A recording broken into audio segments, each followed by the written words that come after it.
इलाडाँडाको यो निकै चर्चित होटल हो। आज हामी यहाँ बास बस्दैछौँ। यो होटलको साउजी चाहिँ नाम्गे शेर्पा भनेर चिनिन्छ। यहाँ हामी यो यता हाम्रो खाने किचन हो, यता हाम्रो रुम यता त्यो छ।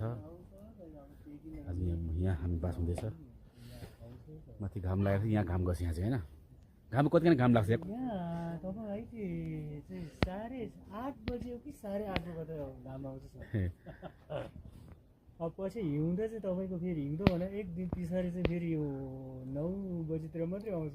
यो हजुर यो होटल सञ्जाल हुन्छ होइन सञ्जाल हजुर यहाँ गोला कति घन्टा पुगिन्छ र यात्रा तपाईँ हिँडेर छिट्टै हिँडेर ढिलो हुने कुरा हुन्छ नि होइन। हामी ढिलो हिँड्छौँ। अब छिटो हिँड्नेले 5 बजीतिर पुग्छ, ढिलो हिँड्नेले चाहिँ तपाईँको 6 बजीतिर पुग्छ। भने बिहान हिँड्नुपर्छ चाँडै हामी के कसो बिहानै हिँड्नु पर्यो। कति किलोमिटर हो गोला यहाँबाट? यहाँको किलोमिटर थाहा भएन सर। ए थाहा भएन है। ए हजुर जोस् यो इलाडा धेरै पहिला नाम सुनेको नि यो ठाउँ त।